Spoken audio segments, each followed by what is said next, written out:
സുഹൃത്തുക്കളെ, നമ്മുടെ പുതിയ വീട്ടിലേക്ക് എല്ലാവർക്കും സ്വാഗതം. ഞാൻ എന്തുകൊണ്ടാണ് ഈ ഒരു വീഡിയോയിൽ വന്നതെന്ന് ചോദിച്ചു കഴിഞ്ഞാൽ മമ്മൂക്കയെ പറ്റി പറയാൻ വേണ്ടി തന്നെയാണ്. ഈ വീഡിയോ കാണുമ്പോൾ ചില ആളുകൾക്കെങ്കിലും തോന്നുന്നുണ്ടാവാം, എന്തിനാണ് ഇവൻ ഈ എപ്പോഴും ഇങ്ങനെ മമ്മൂട്ടിയെ പറ്റി പറയുന്നത്, ഇവന് വേറെ ഒരു കണ്ടന്റും ഇല്ലേ എന്ന് ചിലർക്ക് തോന്നാം. ചിലരെന്ന് പറഞ്ഞു കഴിഞ്ഞാൽ മമ്മൂട്ടിയുടെ വിരോധമുള്ള ഒരു കൂട്ടം ആളുകൾക്ക് തോന്നാമെന്നാണ് കേട്ടോ. അപ്പം ഞാൻ അവരോട് പറയുന്നത്, വേടൻ്റെ വിഷയങ്ങളിൽ പണ്ട് ഞാൻ പറഞ്ഞതുപോലെ തന്നെ നിങ്ങൾക്ക് വേണ്ടിയിട്ടല്ല, അതായത് ഇങ്ങനെ എനിക്ക് വേറൊന്നും കണ്ടന്റ് ഇല്ലേ എന്ന് ചിന്തിക്കുന്ന ആളുകൾക്ക് വേണ്ടിയിട്ടല്ല ഞാനിത് ചെയ്യുന്നത്. മമ്മൂക്കയെ പറ്റി അറിയാനും മമ്മൂക്കയെ പറ്റി ഒരുപാട് കാര്യങ്ങൾ ചിന്തിക്കുന്നതുമായിട്ടുള്ള ഒരുപാട് ആളുകൾ നമ്മുടെ കേരളത്തിലുണ്ട്. ഈ 3.5 കോടി ജനങ്ങൾ ഉള്ളിടത്ത് ഞാൻ എന്തിനാണ് ഈ പോയിട്ട് ബാക്കി ഒരു 10 പേരെ പറ്റി ചിന്തിക്കാൻ പോകുന്നത്? അപ്പോൾ അതുകൊണ്ട് ഇത് കാണുമ്പോൾ ബുദ്ധിമുട്ട് തോന്നുന്നവർ സ്കിപ്പ് അടിക്കുക, അല്ലെങ്കിൽ സ്റ്റോപ്പ് ചെയ്യുക, വേറെ പരിപാടിക്ക് പോവുക. ഈ വീഡിയോ കാണാൻ വേണ്ടിയിട്ട് എൻ്റെ ഈ വീഡിയോ ഇപ്പോഴും കണ്ടുകൊണ്ടിരിക്കുന്ന നിങ്ങൾ ഇത്രയും പേരുണ്ട്. ആ നിങ്ങൾക്ക് വേണ്ടിയിട്ടുള്ളൊരു വീഡിയോ ആണിത്. നിങ്ങളിതാ പിടിച്ചോ, ആ വീഡിയോയിലേക്ക് നമുക്ക് നേരെ പോവാം. എന്താ സംഭവം എന്ന് വെച്ച് കഴിഞ്ഞാൽ, മമ്മൂക്ക എന്ന് പറയുന്ന ഒരു മനുഷ്യനെ പറ്റി പറയാൻ എനിക്ക് ഒരുപാട് ഇഷ്ടമാണ് കേട്ടോ. എന്താണെന്ന് വെച്ച് കഴിഞ്ഞാൽ, സിനിമയിലുള്ളൊരു കാര്യം കൊണ്ട് മാത്രമല്ല, ആളുടെ വ്യക്തി ജീവിതവും ആളുടെ എല്ലാം, അയാളുടെ പേഴ്സണാലിറ്റി, എല്ലാ കാര്യങ്ങളിലും ഒരുപാട് സ്നേഹം എനിക്കുള്ളൊരു വ്യക്തിയാണ് മമ്മൂക്ക. അപ്പം അങ്ങനെ ഒരു മമ്മൂക്ക ദൈവതുല്യനാണെന്നുള്ളൊരു കാര്യം നമ്മൾ പലപ്പോഴും പറഞ്ഞിട്ടുണ്ട്. പല കാര്യങ്ങളിലും നമ്മൾ മാധ്യമങ്ങളിലൊക്കെയും കണ്ടിട്ടുണ്ട്. നമ്മൾ അതിനെപ്പറ്റിയൊക്കെ റിയാക്ട് ചെയ്തിട്ടുമുണ്ട്. അപ്പോൾ ഇന്ന് ഞാൻ കണ്ടത്, മമ്മൂക്കയ്ക്ക് കഴിഞ്ഞ ദിവസം പത്മഭൂഷൺ അവാർഡ് കിട്ടി.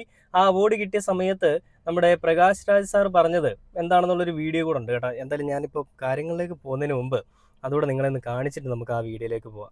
അതായത് പ്രകാശ് രാജ് സാർ പറഞ്ഞത്, മമ്മൂക്ക നിങ്ങളെപ്പോലെ ഇത്രയും ഭ്രാന്തമായിട്ട് സിനിമയെ സ്നേഹിക്കുന്നൊരു മനുഷ്യ സ്നേഹി, അല്ലെ ഒരു സിനിമയോടുള്ള അഗാധമായ പ്രണയമുള്ള ഒരു മനുഷ്യൻ, അങ്ങനെ ഒരാൾക്ക് ഈ ഒരു സിനിമ ഇല്ലാതെ ജീവിക്കാൻ പറ്റില്ലെന്ന് ഞങ്ങൾക്ക് അറിയാം. ഈ ഒരു ഭ്രാന്ത് എന്നും അങ്ങനെ തന്നെ ഉണ്ടാവട്ടെ. സിനിമയോടുള്ള നിങ്ങളുടെ ഒരിക്കലും അടങ്ങാത്ത അഭിനിവേശം അങ്ങനെ തന്നെ എന്നും നിലനിൽക്കട്ടെ. ഒരു കൂട്ടം നല്ല സിനിമകൾ ഉണ്ടാവട്ടെ എന്നുള്ള രീതിയിൽ തന്നെ പ്രകാശ് രാജ് പറയുകയുണ്ടായി. ആ വീഡിയോ ഞാൻ നിങ്ങളെ എന്തായാലും ഒന്ന് കാണിച്ചു തന്നിട്ട് ബാക്കി വീഡിയോയിലേക്ക് പോകാം. Cinema. Mamuka, I have nothing else to say. I don't know how he surprises us with the nuances. He doesn't, I don't know, the greatest of all. Thank you, Mamuka, for continuing that hunger and competing with all the youngsters and being an inspiration. One last thing I would like to say is we were very, very unhappy with the children's film. കണ്ടില്ലേ? Thank you Mammookka. സിനിമയോട് ഇത്രയും അധികം അമിതമായ ഭ്രാന്ത് ഉള്ളത് കൊണ്ട് അത് ഇനിയും അങ്ങനെ തന്നെ ഉണ്ടാവട്ടെ. ഒരുപാട് സന്തോഷത്തോടു കൂടിയും ഒരുപാട് സ്നേഹത്തോടും ഒരുപാട് ബഹുമാനത്തോടു കൂടിയും ഞാനത് ആഗ്രഹിക്കുന്നു എന്നുള്ള രീതിയിൽ തന്നെയാണ് പ്രകാശ് രാജ് സാർ അവിടെ പറയുന്നത്. അപ്പോൾ അതിനുശേഷം ഞങ്ങളുടെ ഒരു പോസ്റ്റാണ്, ഭഗവാന്റെ മുഖത്തിന് പകരം ഞാൻ അന്ന് കണ്ടത് മമ്മൂട്ടിയുടേതായിരുന്നു, വൈകാരിക കുറിപ്പുമായി ദേവി കൃഷ്ണകുമാർ. ഞാനപ്പോൾ അങ്ങനെ ആ ഒരു പോസ്റ്റ് ഫേസ്ബുക്കിൽ നോക്കുകയുണ്ടായി. ഒരു പോസ്റ്റ് കുറേ ഉണ്ട് കേട്ടോ, ഞാൻ എന്തായാലും ഒന്ന് വായിച്ച് കേൾപ്പിക്കാം. അതിൽ പറയുന്നത് ഇങ്ങനെയാണ്: മമ്മൂട്ടി എന്ന മഹാമനുഷ്യൻ, എൻ്റെ കൗമാരപ്രായം, നല്ല സിനിമ എടുക്കാനുള്ള പാച്ചിലിൽ ഞങ്ങൾക്ക് സ്വന്തം വീടൊക്കെ നഷ്ടമായി. വാടക വീട്ടിലേക്ക് ചേക്കേറുന്ന കാലം. അച്ഛൻ്റെ മാത്രം ശമ്പളത്തിൽ അഷ്ടിച്ച് ജീവിക്കുന്ന സമയത്താണ് അച്ഛനൊരു കഥ കണ്ടെത്തുന്നത്. പൊടുന്നനെ തന്നെ അതിൻ്റെ തിരക്കഥയും എഴുതി. മമ്മൂട്ടി എന്ന മഹാനടൻ അതിൽ അഭിനയിക്കുകയാണെങ്കിൽ നല്ല പ്രൊഡ്യൂസറിനെ കിട്ടും. വീട്ടിൽ അതേക്കുറിച്ചുള്ള ചർച്ചകളാണ് എന്നും. അദ്ദേഹത്തിൻ്റെ ഡേറ്റ് കിട്ടുകയാണെങ്കിൽ ഞങ്ങളുടെ ജീവിതത്തിൽ വരുന്ന മാറ്റങ്ങൾ ഞാനും ഏട്ടനും സ്വപ്നം കാണാൻ തുടങ്ങി. അച്ഛൻ്റെ കണക്കുകൂട്ടലുകളെക്കാൾ വലുതായിരുന്നു ഞങ്ങളുടെ സ്വപ്നങ്ങൾ. ബ്ലാക്ക് ആൻഡ് വൈറ്റിൽ പൊയ്ക്കൊണ്ടിരുന്ന ഞങ്ങളുടെ ജീവിതം കളറാകാൻ പോകുന്നു എന്ന ഒരു പ്രതീക്ഷ, അതൊരു ചെറിയ പ്രതീക്ഷയല്ല. അങ്ങനെ അച്ഛൻ മമ്മൂട്ടിയുടെ കഥ പറയാൻ പോകുന്ന ദിവസം സ്ഥലമൊക്കെ തീരുമാനിച്ചു. മമ്മൂട്ടി പൊന്തന്മാടയുടെ സെറ്റിലാണ്, താമസം ഗുരുവായൂരിലും. ക്യാമറമാൻ ഗോപി അങ്കിളിൻ്റെ കാറിൽ ഗുരുവായൂർ പോകാൻ തീരുമാനിച്ചു. കാറിൽ പിന്നെയും സ്ഥലമുണ്ടായിരുന്നതിനാൽ അമ്മയും എന്നെയും കൂട്ടി അച്ഛൻ ഗുരുവായൂരും തൊഴാമല്ലോ. അങ്ങനെ കുചേല കുടുംബം ഗുരുവായൂർ കൃഷ്ണനെ കാണാൻ പോകുന്നു. ഭഗവാനെ കാണാൻ കുചേലൻ പോകുന്നത് പോലെ അവലൊന്നും പൊതിഞ്ഞു കെട്ടി പോയില്ല. പക്ഷെ കയ്യിലുണ്ടായിരുന്ന ഒരു മഞ്ഞ പട്ടുപാവാടയും കാപ്പിപ്പൊടി നിറത്തിൽ ടിഷ്യൂ ബ്ലൗസുമാണ് ഞാൻ ഇട്ടിരുന്നത്. ഭഗവാനും മഞ്ഞ നിറമാണല്ലോ ഇഷ്ടം. ഗുരുവായൂർ ചെന്നാൽ ആദ്യം ഭഗവാനെ തൊഴണം.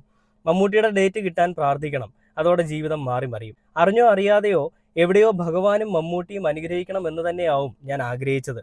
നീണ്ട യാത്രയ്ക്ക് ശേഷം രാത്രി ഞങ്ങൾ ഗുരുവായൂരിലെത്തി. എത്തിയ ഉടനെ അച്ഛനെ മമ്മൂട്ടിയെ കാണാൻ അവസരം കിട്ടി. മുറിയിലെത്തിയ ഞാൻ കണ്ണടച്ച് പ്രാർത്ഥിച്ചു, ഭഗവാനെ, നിന്നെ കാണും മുൻപേ ആണല്ലോ അച്ഛൻ മമ്മൂട്ടിയുടെ മുറിയിൽ പോയത്. എന്താകും ഏതാകും എന്നറിയാതെ ഉത്കണ്ഠയോടുകൂടി കാത്തിരുന്നു. കുറച്ച് കഴിഞ്ഞപ്പോൾ അച്ഛൻ വന്നു. എന്നെ മമ്മൂട്ടിയുടെ മുറിയിലേക്ക് കൂട്ടിക്കൊണ്ടുപോയി. ഒരു സ്യൂട്ട് റൂം. ആദ്യമായിട്ടാണ് ഞാൻ ഒരു സ്യൂട്ട് റൂം കാണുന്നത്. രാവിലെ മുതൽ അഭിനയിച്ച് തളർന്നിരിക്കുന്ന മമ്മൂട്ടി പൊന്തന്മാടയ്ക്ക് വേണ്ടി തൻ്റെ സൗന്ദര്യം അദ്ദേഹം നശിപ്പിച്ചിരിക്കുന്നു. എന്നിട്ടും എന്താ തേജസ് മുഖത്ത്! എന്തെന്നറിയാത്ത നിർവൃതി എൻ്റെ മനസ്സിൽ ഇന്നും ഞാൻ ആ നിമിഷങ്ങൾ ഓർത്തു വെച്ചിരിക്കുന്നുവെങ്കിൽ ആ നിർവൃതി എന്തായിരിക്കുമെന്ന് നിങ്ങൾക്ക് ഊഹിക്കാമല്ലോ. എന്നെ കണ്ടപ്പോൾ സിനിമയിൽ കാണുന്നത് പോലെ തന്നെ അദ്ദേഹം ചിരിച്ചു. ക്ലാസ്സും സ്കൂളും ഒക്കെ ചോദിച്ചു.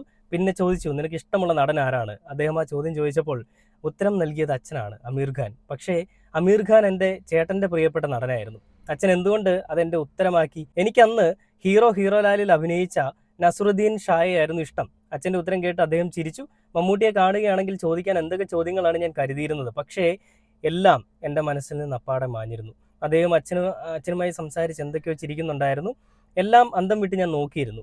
എൻ്റെ മുന്നിൽ ഒരു സൂപ്പർ ഹീറോ ഇരിക്കുന്നു. അത് വിശ്വസിക്കാനാവാതെ ഒരു സ്വപ്നം പോലെ ഞാൻ കണ്ടിരിക്കുകയാണ്. ആരും എന്നെ ഈ സ്വപ്ന ലോകത്തിൽ നിന്നും തട്ടി ഉണർത്തരുത് എന്നെൻ്റെ ഉപബോധ മനസ്സ് പ്രാർത്ഥിക്കുന്നുണ്ടായിരുന്നു. അദ്ദേഹത്തെ കണ്ടതിന് ശേഷം അടുത്ത ദിവസം വിശദമായി കഥ പറയാൻ TV ചന്ദ്രൻ്റെ പൊന്തൻമാടയുടെ സെറ്റിലേക്ക് പോയി. പക്ഷേ അന്ന് അവിടെ നസറുദ്ദീൻ ഷായ്ക്ക് ഷൂട്ടില്ല. അദ്ദേഹത്തെ കാണാൻ കഴിയില്ലല്ലോ എന്നൊരു വിഷമം എന്നെ അലട്ടി.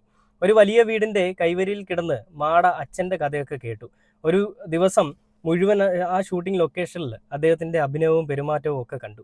ഞങ്ങൾക്കൊപ്പം ചിരിച്ചു കളിച്ചിരുന്ന മമ്മൂട്ടി എന്ന മഹാനടൻ നിമിഷ നേരം കൊണ്ട് ഒരു മാടയായി മാറുന്നത് അത്ഭുതമുളവാക്കി. ഒരു ദിവസം അദ്ദേഹവുമായി ചെലവഴിച്ചപ്പോൾ നസറുദ്ദീൻ ഷായെ കാണാത്ത വേദനയൊക്കെ പമ്പ കടന്നു. ഒടുവിൽ ഞങ്ങൾ ഗുരുവായൂരിൽ നിന്ന് യാത്ര തിരിച്ചു. ഭഗവാനെ നടയിൽ നിന്ന് അല്ലാതെ അടുത്ത് ചെന്ന് തൊഴാൻ എനിക്ക് കഴിഞ്ഞില്ല. മാത്രമല്ല അച്ഛൻ്റെ കഥ മമ്മൂട്ടിക്ക് ഇഷ്ടമായോ ഇല്ലേ എന്ന് വീട്ടിലെത്തുമ്പോൾ വിളിച്ചറിയിക്കാമെന്നാണ് പറഞ്ഞിരിക്കുന്നത്. തിരിച്ചുള്ള യാത്ര എന്നെ അലോസരപ്പെടുത്തിക്കൊണ്ടേയിരുന്നു. ഭഗവാനെ ഒന്ന് നേരെ തൊഴാൻ സാധിച്ചില്ല. മമ്മൂട്ടി എന്ന നടനെ കണ്ട് അന്താളിച്ച് നിന്നല്ലാതെ ഒന്നും സംസാരിച്ചില്ല. പിന്നെ അച്ഛൻ്റെ കഥ ഇഷ്ടപ്പെട്ടോ ഇല്ലയോ എന്നൊരു ഉത്തരവും കിട്ടിയില്ല. ശരിക്കും പറഞ്ഞാൽ കുചേലൻ ഭഗവാനെ കണ്ട് തിരിച്ച് വീട്ടിലേക്ക് പോയ അതേ അവസ്ഥ, വഴിനീളെ ആശങ്കകൾ, ഉത്കണ്ഠകൾ. അച്ഛൻ്റെ കഥ സിനിമയാകുമോ? മമ്മൂട്ടിയുടെ തീരുമാനം എന്താകും? മമ്മൂട്ടി അറിയുന്നുണ്ട് ഒരു പാവം പെൺകുട്ടിയുടെ പോലും ഭാവി തീരുമാനങ്ങൾ അദ്ദേഹത്തിൻ്റെ കയ്യിലാണെന്ന്. വീട്ടിൽ തിരിച്ചെത്തിയപ്പോൾ നല്ല ക്ഷീണമായിരുന്നു. ബോധം കെട്ട് ഉറങ്ങി. പിറ്റേ ദിവസം ഉറക്കം എണീറ്റപ്പോൾ വീട്ടിലൊരു ഉത്സവ പ്രതീതിയാണ്. മമ്മൂട്ടിയുടെ ഫോൺ വന്നിരിക്കുന്നു. കഥ ഇഷ്ടമായി. ഇനി സ്വപ്നങ്ങളൊക്കെ യാഥാർത്ഥ്യമാകാൻ പോവുകയാണ്. പല തീരുമാനങ്ങൾ ഇനി ഉറപ്പിച്ചെടുക്കാം. ഒന്നും വിശ്വസിക്കാനാവാതെ ഞാൻ വടക്കേപ്പുറത്ത് വന്നിരുന്നു. എൻ്റെ മഞ്ഞ പട്ടുപാവാട കഴുകാനിട്ടിരിക്കുന്നു. ഞാൻ മെല്ലെ അതെടുത്തു എൻ്റെ നെഞ്ചത്തോട് ചേർത്ത് വെച്ചു. ഭഗവാന് കൊടുക്കാൻ സ്നേഹം മാത്രമേ എനിക്കുണ്ടായിരുന്നുള്ളൂ. പക്ഷേ അതിനു പകരം അവൻ എൻ്റെ മനസ്സ് കണ്ടിരിക്കുന്നു, എൻ്റെ സ്വപ്നങ്ങൾ കണ്ടിരിക്കുന്നു.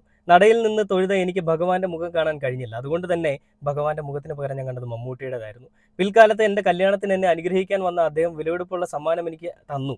എല്ലാവരും പറഞ്ഞു എത്ര വിലപിടിപ്പുള്ള സമ്മാനമാണിതെന്ന്. അത് കേട്ടപ്പോൾ ഞാൻ എന്നോട് തന്നെ ഉള്ളിൽ പറഞ്ഞു, ഇതിനേക്കാൾ വലിയൊരു സമ്മാനമാണ് അദ്ദേഹം എനിക്ക് തന്നത്.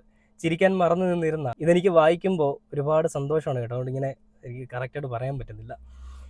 അന്നത്തെ ആ കൗമാരക്കാരി, അതായത് ചിരിക്കാൻ മറന്നു നിന്നിരുന്ന ഒരു കുടുംബത്തിന് അദ്ദേഹം സമ്മാനിച്ചത് ചിരിയായിരുന്നു. അന്നത്തെ ആ കൗമാരക്കാരിക്ക് അതായിരുന്നു വേണ്ടിയിരുന്നത്. ഇന്നും ഗുരുവായൂരിൽ പോകുമ്പോൾ ഭഗവാൻ മനുഷ്യരൂപത്തിൽ വന്ന ആ കഥ ഞാൻ ഓർക്കാറുണ്ട്.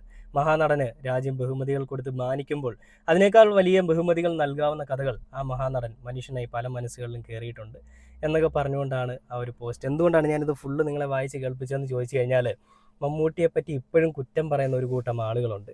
അവരെ കാണിക്കാൻ വേണ്ടിയിട്ടാണ്. നിങ്ങൾ ഇതൊക്കെ ഒന്ന് കാണണം. എന്താണ് മമ്മൂട്ടി എന്ന് ആദ്യം നിങ്ങളൊന്ന് മനസ്സിലാക്കണം. എന്നിട്ട് വേണം വിലയിരുത്താനും കളിയാക്കാനും ഒക്കെ. മമ്മൂട്ടി എന്ന് പറഞ്ഞൊരു മനുഷ്യൻ കേവലം ഒരു നടൻ എന്നുള്ള രീതിയിൽ മാത്രമല്ല കേരളത്തിൽ എല്ലാവരും സ്നേഹിക്കുന്നത്. ആ മമ്മൂക്കയോട് അങ്ങേയറ്റം ആരാധനയുള്ളതും അതുകൊണ്ട് മാത്രമല്ല. മമ്മൂക്ക എന്ന് പറയുന്നൊരു മനുഷ്യൻ്റെ മനുഷ്യ സ്നേഹം അറിയാവുന്നത് കൊണ്ടാണ് എല്ലാ ജനങ്ങളും അങ്ങേരെ അല്ലെങ്കിൽ ആ ഒരു മനുഷ്യനെ സ്നേഹിക്കുന്നത്. അതുകൊണ്ട് തന്നെയും മമ്മൂക്കയ്ക്ക് അവാർഡ് കിട്ടുമ്പോൾ കുരുപൊട്ടുന്ന ആളുകളൊക്കെ ഉണ്ടെങ്കിൽ, അങ്ങനെ കുരുപൊട്ടുന്ന ആളുകളുണ്ട്. അങ്ങനെയുള്ള ആളുകൾ ഇതൊക്കെ ഒന്ന് കാണുമ്പോൾ ചിലപ്പോൾ നിങ്ങൾക്കത് മാറും. ആ കുരുപൊട്ടലങ്ങ് നിൽക്കും. കാരണം ഇതാണ് മമ്മൂക്ക, ഇങ്ങനെയാണ് മമ്മൂക്ക. ഇതുപോലെ ഒരു മനുഷ്യനെ ഇനി ഒരാൾക്ക് നിങ്ങൾക്ക് കാണിച്ചു തരാൻ സാധിച്ചെന്ന് വരില്ല. ഇനി ഒരാളും ഉണ്ടായെന്ന് വരില്ല. ഇനി ഒരു യുഗത്തിലും ഒരു കാലത്തിലും ഇതുപോലെ ഒരാൾ ഉണ്ടായെന്ന് വരില്ല. കാരണം സിനിമയിൽ പോയാൽ അയാളൊരു അഭിനയ കുലപതിയാണ്. മനുഷ്യത്വത്തിൻ്റെ കാര്യത്തിലോ ദൈവതുല്യനുമാണ്. അപ്പം അങ്ങനെയുള്ളൊരു മമ്മൂക്കയെ നമുക്ക് എങ്ങനെയാണ് വെറുതെ വിടാൻ സാധിക്കുക? മമ്മൂക്ക ഒരുപാട് ഇഷ്ടത്തോടു കൂടിയാണ് ഞങ്ങളെല്ലാവരും നിങ്ങളെ കാണുന്നത്. കേരളത്തിലുള്ള എല്ലാ ജനങ്ങളുടെയും പ്രാർത്ഥനയും പിന്തുണയും എന്നും നിങ്ങളോടൊപ്പം ഉണ്ടാവും. ഇത്രയും പറഞ്ഞുകൊണ്ട് ഈ ഒരു വീഡിയോ അവസാനിക്കുകയാണ്.